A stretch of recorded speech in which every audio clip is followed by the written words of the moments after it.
Bonjour à tous, donc la paracha de la semaine, paracha de Vaïkra, on commence un nouveau sefer, un nouveau livre. Donc vous savez que paracha de Vaïkra parle beaucoup des korbanot, donc des sacrifices, paracha de Tzav aussi après. Il y a écrit dans le verset Perek Aleph, Pasuk Dalet. Vesamach yado al rosh haolam venirtza lo lechaper alav. Donc le premier korban, sacrifice que la paracha parle, c'est le korban ola, l'holocauste. Vesamach yado al rosh haolam venirtza lo lechaper alav. Et la Torah nous dit, lorsque la personne amenait donc le korban ola au Beth Amikdash, avant de faire la shrita, il devait reposer ses mains sur la tête de l'animal, venir tzalo lechaper alav. Et grâce à ça, alors, Kaviachol, Akadosh Baruch Hu voudra bien donc lui pardonner. Tout de suite après, Shachat et Ben Abakar lifnei Hashem. Et donc après, tout de suite, on devait faire la shrita à cet animal-là. On va s'arrêter sur ce pasuk. Pourquoi est-ce que la Torah demande à la personne donc amener ce korban, ce sacrifice, le korban ola, pour savoir, il était là pour être mechaper, pour venir pardonner, expier les fautes faites par la pensée. La marshava, sur la pensée. Et là on te dit que lorsque tu amènes le korban, il fallait que la personne, elle soit somechet et yadav, elle repose toutes ses mains sur la tête du korban, et donc en réalité tout son corps sur la tête du korban. Et après on faisait la shrita.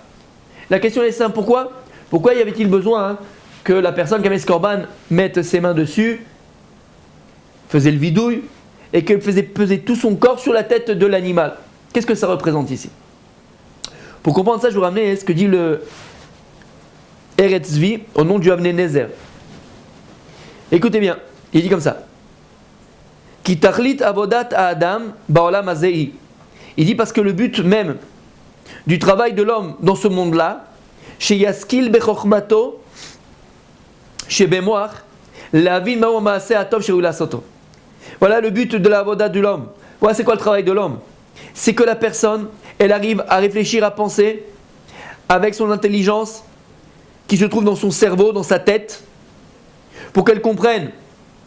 Elle arrive à discerner quel est le véritable acte bon qu'il doit accomplir.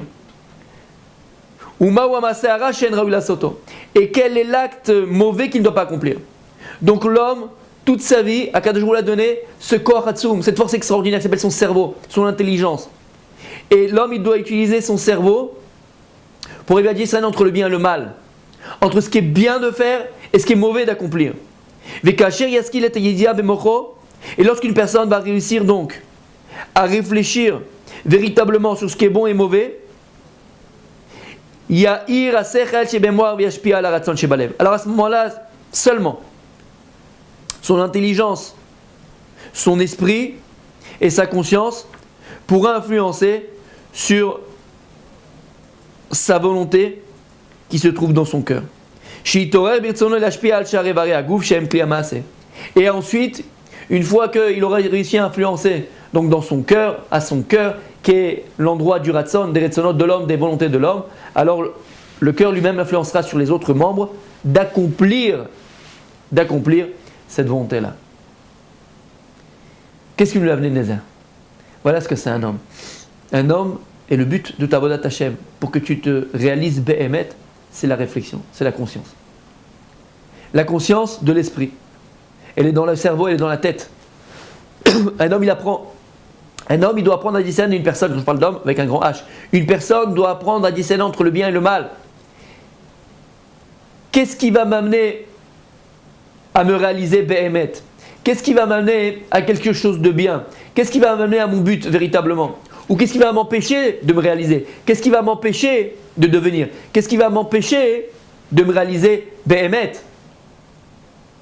L'homme, quand je vous l'ai dit, cette faculté s'appelle la conscience, le cerveau, cet esprit de discernement.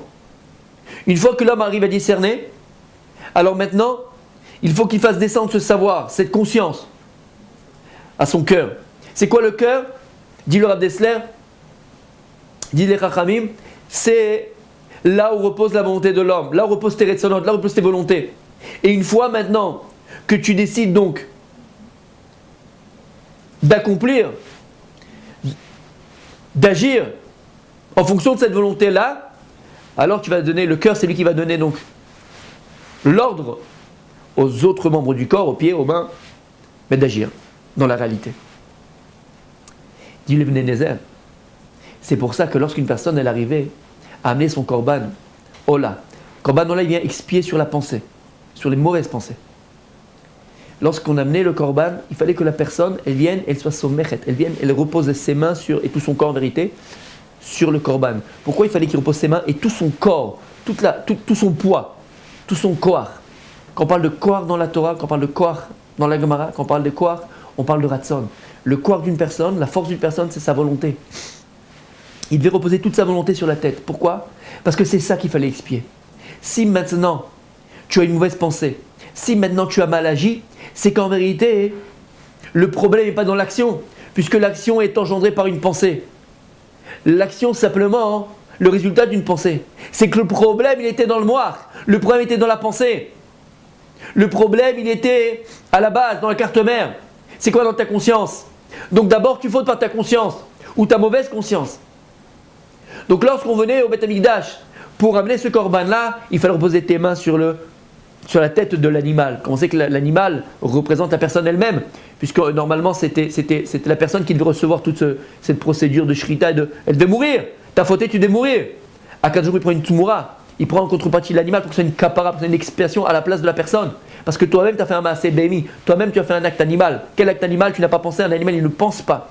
Un animal agit par instinct. Toi aussi, tu agis par instinct. Tu n'as pas réussi à utiliser ce moteur, cette carte mère, ce plus haut cadeau que Dieu a donné. C'est quoi ? C'est le moire, l'intelligence, ta conscience, pour discerner le bien et le mal, comme un animal. Alors tu viens et tu poses ta main au moment du korban, le sacrifice, sur la tête de l'animal. Pour montrer ici que qu'on n'a pas réussi à faire descendre le savoir au cœur. On n'a pas réussi à faire descendre le moire, l'intelligence, la conscience, au cœur, au ratzon, à la volonté. On a déconnecté ce que l'on sait, ou ce que l'on pensait savoir, avec le cœur, c'est-à-dire avec l'action. On était déconnecté entre le moire et l'action, entre le cerveau et l'action. Et c'est ça un juif. Un juif, c'est quelqu'un qui arrive à connecter, au contraire, connecter le cerveau au cœur, connecter le savoir à l'action. C'est-à-dire d'agir en fonction de ce que tu sais. Parce qu'à partir du moment où tu agis en fonction de ce que tu sais, c'est que tu le sais véritablement, comme on l'a dit plus d'une fois. C'est pour ça qu'au moment on amenait le korban au Beth Amikdash, tu devais poser tes mains, yadaïm, c'est le maaseh, yad, vous savez que yad et yad, c'est 14 et 14, ça fait koar. Koar, c'est 28. 28, c'est koar. C'est quoi ? C'est la force. Il devait mettre toute sa force, toute sa volonté sur l'animal. Pourquoi ? Parce qu'on n'a pas réussi à faire descendre le savoir au cœur. Et il y a uniquement à partir du moment où tu vas vivre ce que tu sais, agir en fonction de ce que tu as appris, que tu pourras influencer autour de toi. Comme disait Chachamim, les paroles qui sortent du cœur pénètrent les cœurs. Comment c'est possible qu'une personne puisse avancer autour de lui ? C'est simple.